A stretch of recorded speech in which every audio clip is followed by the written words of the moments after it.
할렐루야. 오늘도 이제 특별 새벽 기도에 나오신 여러분들을 주님의 이름으로 사랑하고 환영하고 또 축복합니다. 이제 며칠 남지 않은 시간 가운데서도 끝까지 또 최선을 다해서 새벽을 깨우시고 또 우리의 기도의 감각들, 멈춰왔던 그런 경건 생활들이 살아날 수 있었으면 좋겠습니다. 오늘 기도가 하늘에 닿았으면 좋겠습니다. 기도하면 문제가 해결될 줄로 믿습니다. 기도하면 또 우리의 기도의 제목들이 응답받고 특세 기간 가운데 또 바라고 또 소망하는 것은 간증들이 넘쳐났으면 좋겠습니다. 기도 응답받은 것들이 있다면 또 함께 나누시고 간증하면서 하나님께 영광 올려드리시고 은혜가 넘쳤으면 좋겠습니다. 오늘 우리가 함께 여리고성을 이제 여호수아와 그의 백성들이 넘는 장면이 나오게 될 것입니다. 우리가 인생을 살아가다 보면은 수많은 어려움들을 마주하게 되는데 우리는 그럴 때마다 이 관용적인 표현으로 벽 앞에 마주섰다, 뭐 통곡의 벽이다, 이런 표현들을 많이 써요. 어떤 넘지 못할 스포츠 경기에서도 보면은 참 어려운 상대를 만났을 때 혹은 넘지 못할 그런 상대를 만났을 때, 야, 통곡의 벽에 가로막혔다, 우리의 인생이 사면초가다, 양쪽이 사방이 다 벽으로 둘러싸여 있어서 탈출구가 없고 해방구가 없다, 이럴 때 우리가 벽이다라고 하는 표현을 많이 씁니다. 그래서 우리가 벽으로 느끼는 것들은 사람마다 다 다를 수 있겠습니다. 이게 어떤 분들에게는 경제적인 문제일 수도 있을 것 같고, 어떤 분들에게는 또 관계의 문제일 수도 있을 것 같고, 어떤 분들에게는 이게 갑자기 잘 살고 있었는데 육체의 질병이 찾아왔을 때 그 육체의 병은 우리 마음대로 고칠 수 있는 것이 아니지 않습니까? 그 육체의 질병이 우리에게 벽같이 느껴질 때가 많이 있습니다. 이 벽 앞에 서면은 우리가 느끼는 게 굉장히 한없이 작아져요. 아마 처음에 가데스 바네아에서 이스라엘 사람들이 1차로 정탐꾼들을 12명을 보냈을 때 가나안 땅을 정탐하고 온 10명의 정탐꾼들이 그런 심정이었을 것 같아요. 우리가 이 땅이 좋은 건 알겠는데, 이 땅에서 나는 소산물들이 풍성한 것 알겠는데, 그들은 거인 같은 사람들이고 그들의 성복은 견고하다, 그들 앞에서 우리는 메뚜기 같을 뿐이라, 이렇게 얘기하지 않습니까? 벽 앞에 섰을 때 우리가 스스로 우리를 보는 모습이 그렇다라는 거예요. 우리는 메뚜기 같아 보이고 한없이 작아 보이고, 이 문제를 메뚜기가 어떻게 해결할 수 있겠습니까? 해결할 수 있는 방안이 잘 보이지 않는 것 같습니다. 벽이 꿈쩍도 하지 않고 나는 여기서 끝이고 더 이상 길을 찾아낼 수 없을 것 같은 그런 상황을 대할 때 우리는 인생의 벽, 이렇게 표현을 합니다. 오늘 우리가 만날 또 동행 파트너는 이렇게 도무지 무너질 것 같지 않은 거대한 벽 앞에 섰던 여호수아의 이야기입니다. 이스라엘 사람들이 이제 40년간의 광야 생활을 마치고 이제 요단강을 건너서 처음으로 가나안 성을 마주하게 되는데, 그 가나안 성을 입구처럼 딱 하고 지키고 있었던 게 여리고 성이에요. 그런데 참 하나님도 참 너무하시지 하는 생각도 드는 게, 야, 여리고성 하필 첫 번째 만나게 되는 성이 여리고성이라는 거예요.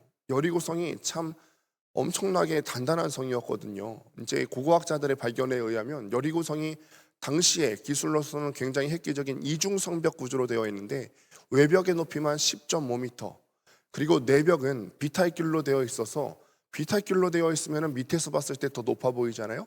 그 내벽의 높이가 14m에 달합니다. 14m가 너무 거대하지 않습니까? 너무나 거대한 성 앞에 이제 마주하게 됐는데, 또 고고학자들의 발견에 의하면 이 여리고 성터에서는 타지 않은 이제 불탄 곡식들이 가득 차 있는 그런 항아리들이 여러 발견되었다라고 하는데, 이 말은 이스라엘 사람들이 헤렌 진멸하라고 하는 말씀에 따라서 또 그 곡식을 탈취하지 않은 것도 있겠고, 아니면 너무나 급작스럽게 점령했기 때문에 곡식을 가져가지 않았다라고 하는 설도 있는데, 여하튼 간에 이 성은 너무나 점령하기 어려운 성이었습니다. 거대한 그 상상하지 못했던 장애물들이 그들의 눈앞에 버티고 서 있습니다. 고고학자들 연구가 이제 여리고성이 단순한 성벽이 아니었다, 그냥 단순한 담벼락이 아니었다라는 것을 보여주는 거죠.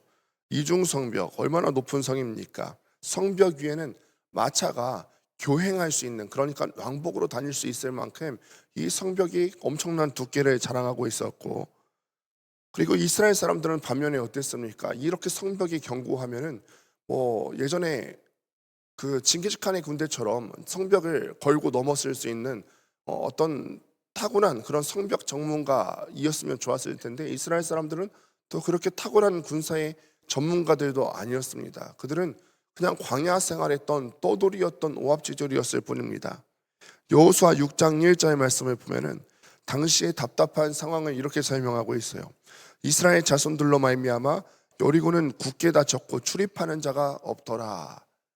굳게 닫혔게 했던 이유가 있죠. 라합의 설명에 의하면 이스라엘 사람들이 광야에서 했던 일로 말미암아서 여리고 성에 사람들의 간담이 녹았다라고 되어 있는데, 그들이 이스라엘 사람들이 두려워서 성벽을 굳게 닫았습니다. 그런데 굳게 닫힌 게 밖의 입장에서 보면은 답답할 노릇입니다. 대화도 통하지 않고 타협의 여지도 없습니다. 굳게 닫힌 여리고 성벽은 이스라엘 사람들의 마음 가운데 너희는 절대로 여기를 통과할 수 없다라고 하는 두려움과 공포를 심어주기에는 충분했죠. 공포를 심어주기에 충분했을 것입니다. 이 단단한 거대한 성벽을 우리가 어떻게 넘어설 수 있을 것인가? 완전히 차단된 상태입니다. 이 절망적인 상황 가운데서 여호수아와 또 이스라엘 사람들이 할 수 있는 것이 무엇이겠습니까? 엎드리는 것밖에 없습니다. 엎드려서 하나님께 간구하는 것밖에 없습니다. 그때 하나님께서 여호수아에게 상식을 파괴하는 기이한 작전을 명령하십니다. 우리가 앞서 읽지는 않았습니다만 여호수아 이 전 문맥들을 보면 이렇게 설명합니다. 너희 모든 군사는 그 성을 둘러 성 주위를 매일 한 번씩 돌되 엿새 동안을 그리하고 제7일에는 그 성을 7번 돌며 그 제사장들은 나팔을 불 것이며 백성은 다 큰 소리로 외쳐 부를 것이라. 그리하면 그 성벽이 무너져 내리리니.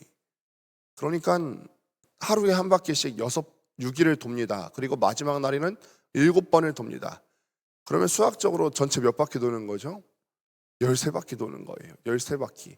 여리고성을 하루에 한 바퀴씩 6번 돌고 마지막 7일째는 7번을 돌아라. 마지막 때는 제사장들이 나팔을 불면서 그렇게 행진하라, 이렇게 명령을 하시는데, 이게 전쟁 전략 같지가 않습니다. 요즘은 뭐 세계 곳곳에서 들려오는 전쟁 때문에 여러 가지 전쟁 무기와 또는 전쟁 전략 같은 것들에 대해서 우리도 일반 사람들도 많이 보게 되고 알게 되고 하는데, 이거는 비전문가가 봐도 아무리 봐도 전쟁 전략이 아닌 거예요. 칼을 갈고 화살을 준비해도 모자랄 판이에요. 그저 성벽 주위를 빙빙 돌라는 거예요. 더군다나 입을 닫은 채 말을 하지 말고 돌라라고 얘기합니다. 침묵하면서 이 성을 돌라 얘기합니다. 여호수아가 백성들에게 단단히 주의를 하죠. 너희는 외치지 말고 너희의 음성을 들리게 하지 말고 아무 말도 하지 말고 잠잠하게 이 성벽을 돌아라 라고 얘기합니다. 왜 침묵을 명령하셨을까요? 하나님께서 도대체 왜 이스라엘 사람들에게 침묵을 명령하셨을까? 만약에 그들이 입을 열었다면 무슨 말이 나왔을 것 같으세요? 무슨 말이 나왔을까요? 불평하고 불만하고 아니면 두려움에 가득 찬 말들이 나오지 않았을까요? 혹은 이스라엘 사람들 전체가 그런 상태가 아니었다 할지라도 몇 사람이 그런 말을 했을 수도 있을 것 같아요. 그런데 불평과 불만과 원망하는 말은 어떤 특징을 갖고 있죠? 한 사람만 그 얘기를 하면 이게 금방 퍼져나가는 특성을 갖고 있어요. 교회 공동체도 그렇죠. 우리가 모두가 다 불평하는 말, 불만하는 말, 비평하는 말 아니라 할지라도 한 명이 그런 말을 잘못 놀리게 된다면 우리가 그 불평하고 불만하고 원망하는 말들이 삽시간에 퍼져나가는 것을 우리가 또 보지 않습니까? 어떤 사람들이 계속 그렇게 얘기했을 거예요. 이게 무슨 바보 같은 짓이야. 저 거대한 성벽을 두고 전략을 짜는 것도 아니고 팽팽 돌리기만 하는 것이 과연 무슨 행태란 말인가? 무슨 성벽이 무너진다고 하는 거야? 차라리 땅 파는 게 낫지. 불평과 원망과 의심의 바이러스가 삽시간에 퍼져나갔을 것입니다. 우리의 입술이 참으로 가벼서 우리가 먼저 위기를 만나게 되면 제일 먼저 나올 수 있게 되는 말이 불신앙의 말들, 불평의 말들을 쏟아내게 된다는 것이고, 하나님께서는 그것을 아셨습니다. 그래서 침묵하라고 지금 명령하고 계시는 것이죠. 내 안에서 올라오는 어떤 두려움의 소리, 불평의 소리, 불가능하다고 외치고 싶은 그런 불만족하는 그런 소리들이 올라올 때 하나님께서 그 마음에 대해서 다스리고 침묵하라. 대신 그들은 무엇을 들어야 했냐면 그들의 행렬의 한가운데 있는 언약궤를 맨 제사장들의 양각 나팔 소리를 들어야 됐다라는 것이죠. 양각 나팔 소리가 울려 퍼질 때, 전쟁이 났을 때 제일 먼저 울려 퍼지는 것이 양각 나팔 소리죠. 언약궤는 하나님의 임재를 상징합니다. 200만 명이 넘는 백성들이 숨죽여서 걷는 그 고요한 행진 가운데서 오직 언약궤 앞을 걷는 제사장들의 나팔 소리만이 뚜 하고 나는 거예요. 거대하게 장엄하게 날 텐데 이 나팔 소리를 들으면서 백성들이 무슨 생각을 했을까요? 백성들도 다 알고 있어요. 이 제사장들이 언약궤를 맨 제사장들이 언약궤 앞에 있는 제사장들이 부는 그 나팔 소리다. 이 나팔 소리가 있는 곳에 하나님의 언약궤가 함께하고 있다. 무슨 생각을 했을까요? 이 나팔 소리를 들으면서 이 나팔 소리는 하나님의 언약궤 근처에 있는 제사장들이 내는 소리인데 하나님이 함께 계시고 언약궤가 우리와 함께하고 있구나. 언약궤는 하나님의 임재를 상징하는 곳인데 하나님께서 임재하시는 곳인데 하나님께서 우리와 함께 이 여리고성을 돌고 계시는구나. 이 전쟁은 우리의 전쟁이 아니라 우리 한가운데 계신 하나님의 전쟁이다. 하나님께서 우리로 승리케 하실 것이다. 발걸음 하나하나 내디딜 때마다 그들의 마음 가운데서는 두려움이 있었지만 그 나팔 소리를 들으며 하나님이 함께 하신다는 것을 느낄 때마다 그들의 두려움이 하나씩 하나씩 없어지고 있었던 것입니다. 그러니 사실은 이런 거죠. 성벽은 13바퀴를 다 돌아야 무너지는데 성벽이 무너지기 전에 나팔 소리를 들으면서 그들의 마음속에 있었던 두려움과 불신앙의 벽들이 먼저 무너져 내리고 있었던 것입니다. 우리도 마찬가지입니다. 우리를 둘러싸고 있었던 거대한 벽 같은 여러 가지 해결되지 못한 문제들의 벽이 무너지기 이전에 우리가 먼저 무너져야 되는 것은 우리의 불신앙의 벽이 먼저 무너져야 될 줄로 믿습니다. 하나님께서 우리와 함께 하십니다. 이 새벽 기도회를 통해서 우리가 느끼고 깨달으셔야 될 것은 하나님께서 우리와 함께 하시는구나. 하나님께서 함께 하신다는 것을 깨닫고 앞으로 나아가실 때 먼저 우리의 문제들의 벽이 무너지기 전에 우리의 두려움과 불신앙의 벽이 무너질 수 있게 되기를 주님의 이름으로 축원합니다. 이 여리고의 기적이 구약시대의 무용담으로 끝나지만은 않습니다. 이 말씀은 우리를 살리신 예수 그리스도의 십자가 은혜로 연결되게 되죠.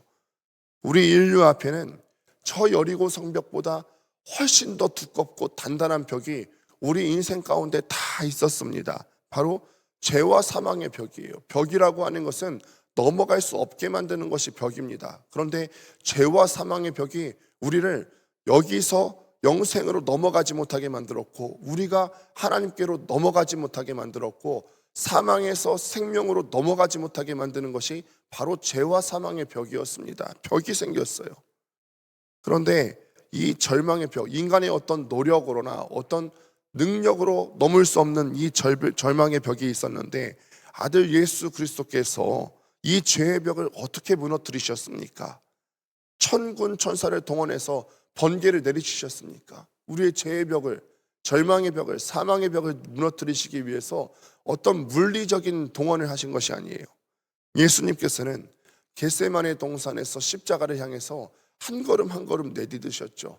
마치 이스라엘 사람들이 여리고성을 돌듯이 우리 예수님께서는 한마디도 여기에 대해서 말씀하시지 않고 침묵하는 어린 양처럼 자기의 맡은 사명을 향해서 한 걸음 한 걸음 내디디셨습니다. 거기서 채찍에 맞으시고 조롱당하시고 십자가에 못 박혀 달려 죽으시기까지 그는 한 번도 불평의 말을 하지 않으셨고 한 번도 불만의 말을 내뱉지 않으셨습니다. 오직 성부 하나님의 뜻에 순종해서 묵묵하게 골고다 언덕을 오르셨다라는 거예요.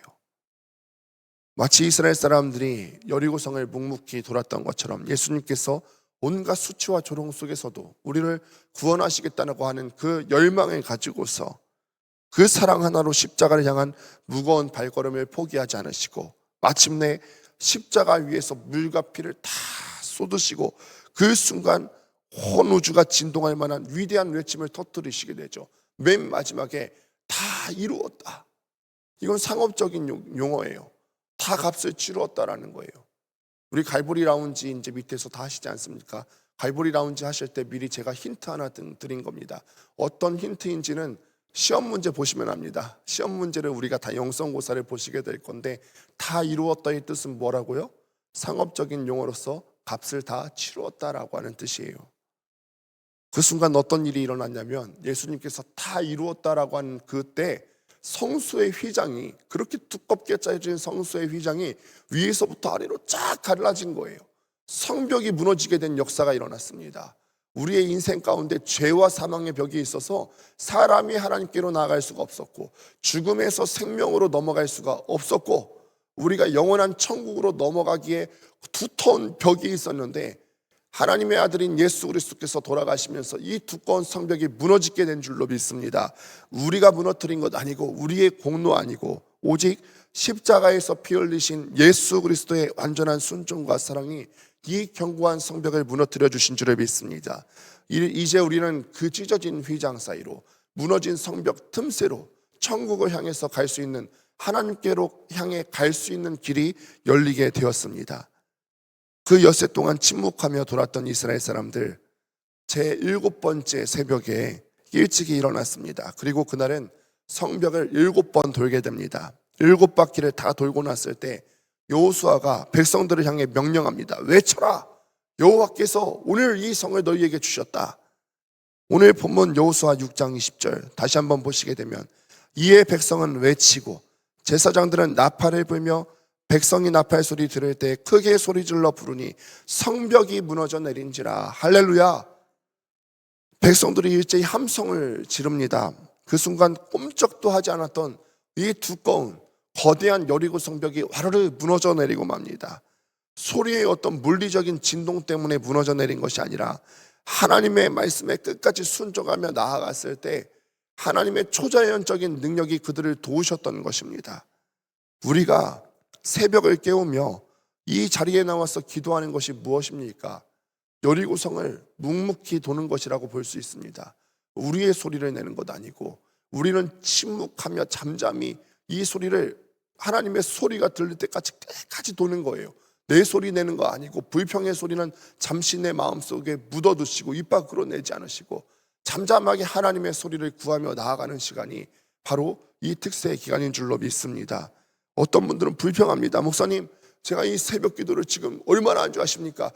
일주일을 넘게 했다고요. 여러분, 이게 기적입니다. 우리가 평상시에 새벽 기도하기 너무 힘든데 일주일 넘게 했다고요. 지금 8번째 날인데 지금 8일 동안 나아가는데 병이 낫지 않는데요. 8일 동안 기도했는데 연속으로 나왔는데 저 밖에 출석부 보이지 않으십니까? 끊임없이 스티커가 붙어져 가고 있는데 기도의 제목이 응답되지 않습니다.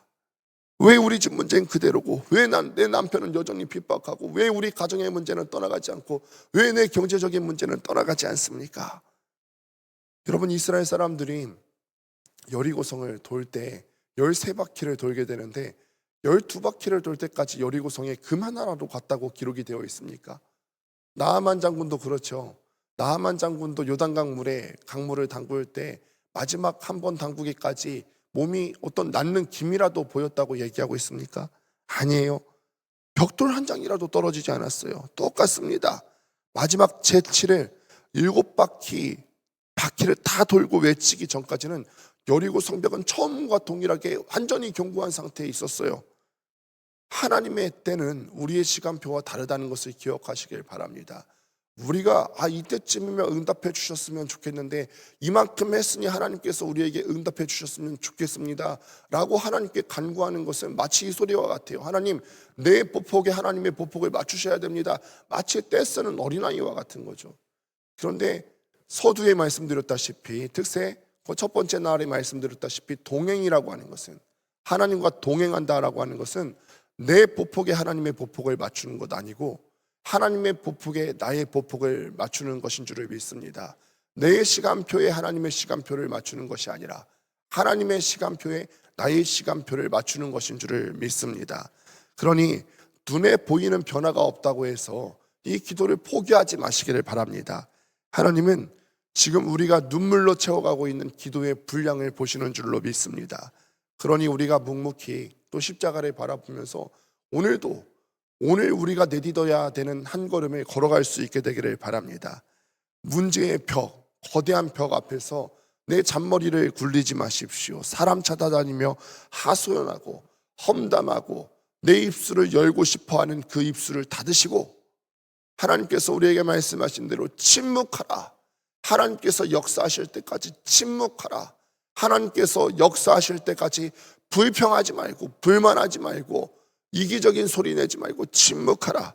원망과 불평 멈추고 오직 내 안에 계신 예수 그리스도의 십자가 은혜만을 생각하면서 묵상하며 기도의 자리를 지킬 수 있는 이 하루 되었으면 좋겠습니다.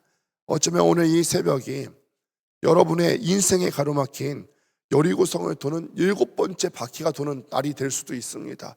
오늘이 그날이 될 수도 있고 내일이 그날이 될 수도 있습니다. 우리가 지금 드리는 이 마지막 기도의 순간이 여리고성을 도는 마지막 바퀴일 수도 있습니다. 지금까지 우리가 눈물로 침묵하며 기도의 자리를 지키셨습니까?